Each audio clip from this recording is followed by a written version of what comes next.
Good morning, students. Today we are going to discuss part 6 of the chapter 2. The name of the chapter is Sexual Reproduction in Flowering Plants. Already I have made total 5 videos from this chapter, and from these 5 videos we came to know the male and female gametophyte development of the flowering plant's body, the parts of the flower, the microsporogenesis, the megasporogenesis, embryo formation, double fertilization, triple fusion, pollen pistil interaction, and all those things. So, and pollination also. And in that videos, we will get to know the post fertilization events. And before starting the today's class, I must say one thing, that this chapter is quite important chapter for your class 12 board exam and your other competitive exam too. So that's why go through each and every videos properly, and if you are facing any queries, ask me immediately without hesitation. Okay, so let's start the today's class. Today we are going to discuss part 6, a new portion. The name of the portion is the post fertilization event. So already we have discussed the pre fertilization event and the fertilization event. So today we are going to discuss the post fertilization event. So before starting the today's class, you first know that what is the meaning of the post fertilization event. Post fertilization event means the after the fertilization event. Post means the after. So after the fertilization events, what will happen in the flowering plant's body, that thing you have to study. Already fertilization events already we have discussed. By the double fertilization and triple fusion, the fertilization process takes place in the flowering plant's body. So next thing is the post fertilization event. After the double fertilization, endosperm and embryo development, maturation of the ovule into seed and ovary into fruit are collectively termed the post-fertilization event. So what is the meaning of the post-fertilization event? That the after double fertilization already takes place in the flowering plant's body by the pollen pistil interaction and the triple fusion. So after double fertilization events, the endosperm and embryo development is occur, and the ovules become transferred, ovules become mature to the seed, and ovary mature to the fruit, and these are collectively termed the post fertilization event. And these post fertilization events actually takes place by these 3 steps. First one is the endosperm development, second one is the embryogeny, third one is the seed formation. I am repeating again, the post fertilization events in the flowering plant's body actually takes place by 3 events. The first one is the endosperm development, second one is the embryogeny, and third one is the seed formation. Now I am coming to the point, what is the meaning of the endosperm development. Now I am coming to this thing, that what is the basic meaning of the endosperm development, how endosperm come developed. Their primary endosperm cell, by the triple fusion, it produce the endosperm. Okay, and this endosperm contains the 3n number of nucleus, it means the triple nucleus. Now I am coming to the point, what is the meaning of the endosperm. First you should know what is the basic definition of endosperm. This endosperm actually the protecting layer of the embryo. So these cells filled with the reserve food material and main source of nutrition for the embryo. Actually this endosperm provides the protection and nutrition to the nascent and newborn embryo. Next thing is the seed formation. So this is the second step, the seed formation. Here the endosperm actually divides repeatedly to form the endosperm in endospermic seeds. These endosperm actually act as the food store for the developing seed. I am coming to the point that this endosperm, which contains 3n nucleus, it divides repeated times. Just look at the structure. So this is the 3n endosperm nucleus. Actually this divides repeatedly to form the endosperm in endospermic seeds, and after that this endosperm actually act as the food store for the developing seed. Example is maize. Next thing is the endosperm formation modes of endosperm. So first thing, the first one is the nuclear. So how this nuclear endosperm is formed? So here the pen successive nuclear division is occur, free nuclei is there, then free nuclear endosperm is formed, then after that the nuclei free and the CW formation afterwards. Okay, next thing is the cellular, the first and the subsequent division followed by the CW formation. Next is the halobial, in between above two. So halobial formation means the between the nuclear and the cellular formation. Here the transverse wall, micropylar and chalazal chamber. Okay, so this is the overview of the endosperm formation. Next thing is the embryogeny. So this is the another topic, the embryogeny. So what is the meaning of the embryogeny? Embryogeny means the formation of the embryo. This is very important for your exam. This is very important for your exam. Okay. So what is the meaning of the embryogeny? Embryogeny means the formation of the embryo. Here the similarly monocot and dicot embryo actually develops the micropylar end sac where the zygote is situated. Okay. So I am coming to this point, that what is the meaning of the embryogeny. Embryogeny means the embryo formation, and here the similar in the monocot and dicot embryo is there. There are two types of embryo, the monocot embryo and the dicot embryo, and it develops the micropylar end sac where the zygote is situated. So I think all of you know that through the zygote, from the zygote the embryo is formed. After multiple cell division, the zygote is transformed to the embryo. The first endosperm develops, then zygote and provision of the nutrition take care. Okay. Next thing is the first division. So this is actually the main step. Okay. The zygote to the proembryo to the globular mature heart-shaped embryo. Just look at the structure. This is the zygote. Okay. So I am pointing this thing. So this is the zygote. Next thing is the proembryo. Okay, this is the proembryo stage. Next thing is the embryo stage. This is the embryo stage. And next thing is the globular stage. And the last one is the heart-shaped torpedo stage. Okay, this is the mature embryo stage. So what is the meaning of the first division? That there actually the transverse division is occurred. Two cells towards the micropylar embryo, and then it forms the terminal cell and it forms the basal cell or suspensor cell. Okay, so when the zygote actually divides mitotically, okay, transverse cell division takes place. So two cells are there. Just look at the structure. The first one is the terminal cell, second one is the basal cell. Okay, so two cells are there. The first one is the terminal cell and second one is the basal cell. Okay, after the mitotic division, after the transverse division of the zygote, two cells is there, the terminal cell and the basal cell. Okay, so basal cell, the another name of the basal cell is also called the suspensor cell. Okay, in the stage 2 the transverse division is occur, the suspensor cell, the transverse division is occur, 6 to 10 cells from the suspensor cell is occur, and then transverse cell is swollen, vesicular haustorium lowermost and hypophysis to root tip and root cap. Okay, so let's look at the structure. So this is very important for your exam, that after the mitotic division the zygote then mitotically divide and it form the terminal cell and basal cell, and after that the second stage it form the cell embryo, the terminal cell transfer to the cell embryo and the basal cell transfers to the suspensor cell. Okay, after that the cell embryo forms the embryo and the longest suspensor cell is formed. After that this form the globular stage. Okay, let's look at the structure. This after that it forms the globular stage, and after that it forms the hypophysis. Okay, this hypophysis stage, this heart stage, and this after the hypophysis, this heart stage, this is a root meristem is formed, and then it forms the torpedo stage. This is the mature heart, actually this is the mature embryo stage formation. This is the mature embryo stage formation. Next thing is the embryo cell, the vertical division at right angles to one another, 4 cells, then transverse division, that the 8 cell octant, and the terminal 4 to plumule towards the hypophysis to hypocotyl and the radial cell. Okay, and the proembryo, the undifferentiated globular heart shaped then mature cell is formed. So this is the embryogeny.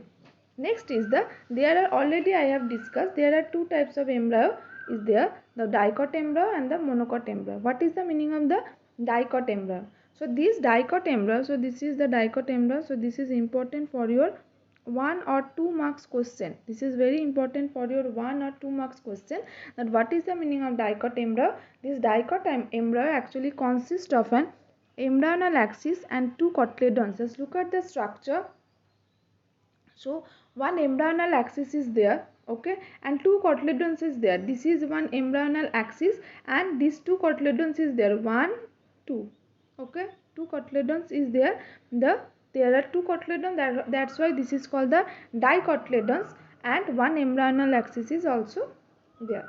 The portion of the embryonal axis above the level of the cotyledons is the epicotyle, okay, and which terminates with the plumule or the stem tip. This is called the plumule, and the cylindrical portion below the level of cotyledons, that's called the hypocotyle. So this is the hypocotyle, okay, and it terminates at its lower end in the radicle or root tip, and root tip is covered with the root cap.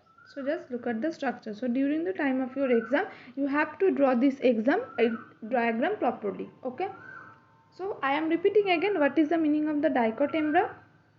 So this embryo actually consists of an embryonal axis and two cotyledons. The portion of embryonal axis above the level of the cotyledons is the epicotyle region, which terminates with the plumule or stem tip, and after that the cylindrical portion below the level of cotyledons is hypocotyle, that terminates at its lower end in the radicle or root tip. The root tip is covered with the root cap.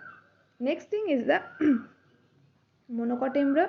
So in this case, the grass family, the cotyledon is called the scutellum, okay. Just look at the structure. This is the scutellum. This is situated towards one side of the embryonal axis. This is present in the one side of the embryonal axis. Just look at the structure. After that, at its lower end, the embryonal axis has the radical root cap enclosed in an undifferentiated sheath called the coleorhiza. Okay, so just look at the structure. This is the coleorhiza. Okay, this is the coleorhiza, and the portion of the embryonal axis above the level of the attachment of the scutellum is the epicotyle region. Okay, and epicotyle has a shoot apex and a few leaf primordia enclosed in a hollow foliar structure, that's called the coleoptile. Just look at the structure. This is the coleoptile structure. This is the seed formation structure. This is the endosperm, okay, food store for developing embryo, and this is the embryo, okay. This portion, this light green color portion is the endosperm, and this portion is the embryo, okay, and integument before the seed coat, and this region is the micropylar region. This region is the micropylar region. This pore entry of oxygen, water during the germination process. And this is actually the non-endospermic seed, okay. This is actually the non-endospermic seed. So in the seed formation, there are two types of seeds are there. First one is the non-endospermic seed or non-albuminous seed, and another one is the endospermic seed or albuminous seed, okay. So I am coming to the point. I am coming to discuss this non-endospermic seed. What is the meaning of the non-endospermic seed? That if all the endosperm is absorbed by the developing embryo, the seed is a non-endospermic seed. I am repeating again, if all the endosperm is absorbed by developing embryo, the seed is a non-endospermic seed. Just look at the structure. There is no light green color portion. This light green color actually denotes the endosperm layer, and this deep green color actually denotes the embryo layer, okay. So when all the embryo actually absorbed all the endosperm, then not only a few amount of endosperm is left in the seed portion. So this type of seed is called the non-endospermic seed. Look at the structure. So all the things is the embryo, okay. All the thing is the embryo. So this is the non-endospermic seed, and the example is the broad bean, pea, groundnut, all those things. Next is the endospermic or albuminous seed. So what is the meaning of that? That if all the endosperm is not actually absorbed by the developing embryo, then the seed is called the endospermic seed. Example: maize, wheat, barley, castor, sunflower. So just look at the structure. A minimum amount of the endosperm is still left. Okay, and actually why? Because all the endosperm is not absorbed by the embryo. So deep green color is the embryo and this light green color is the endosperm. Okay, so all the endosperm is not absorbed by the embryo, the some portion still left. So this portion, this type of seed is called the endospermic seed. Example is the maize, wheat, barley, all those things. Okay, and during the time of your exam you have to remember the definition, diagram and only one example. This is actually the picture of the non-endospermic and the endospermic seed. This is actually the comparative analysis of the non-endospermic seed and the endospermic seed. Just look at the structure. In the non-endospermic seed there is no endosperm is there. All the things, all the seed cavity actually covered by the embryo. Thus this is the embryo structure and the yellow color is the endosperm. So some portion still left in the endospermic seed and there is plumule. Okay, this is the radicle, this is the cotyledon portion.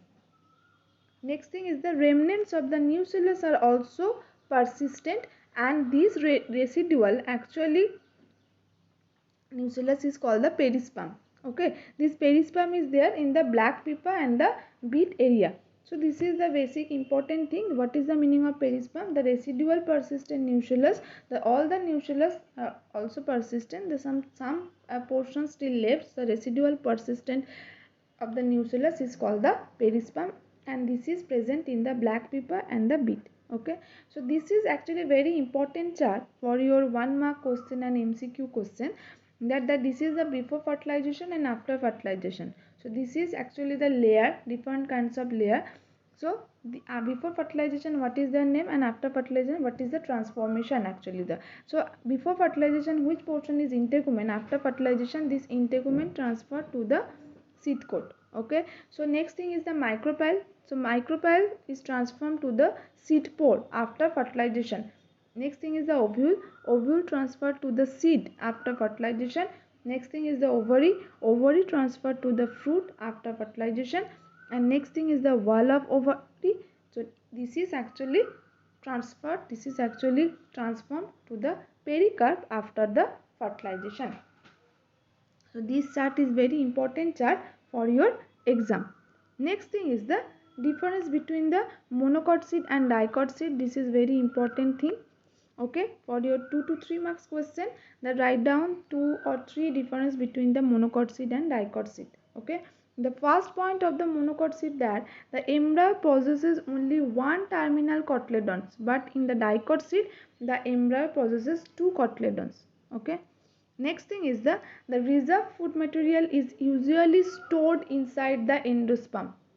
But in the dicot seed, the second point is the reserve food material is stored either in cotyledons or inside the endosperm.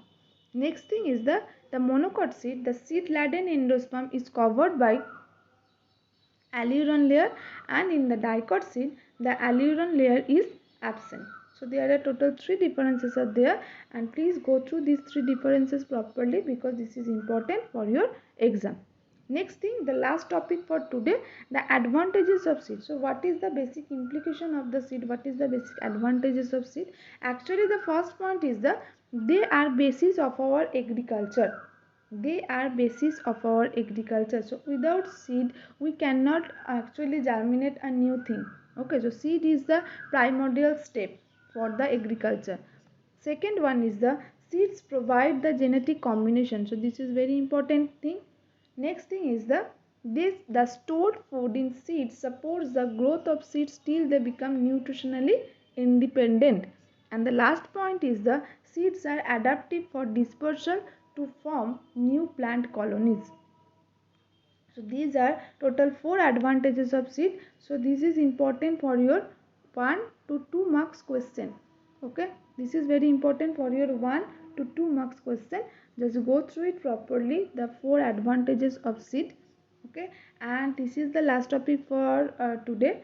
In our next class we will discuss the fruit formation, and from this video we came to know that the first thing is the post fertilization event, how post fertilization event takes place in the flowering plant's body. Next thing is the seed types of seed and the difference between two seeds and the advantages of seed. I hope this video will help you a lot for your better understanding, and go through this video properly, and not only for only this video, go through the other 5 videos also, because these each and every videos are interlinked with each other, and this chapter is quite complicated chapter. So go through this chapter, these videos in repeated times. Okay, thank you, bye.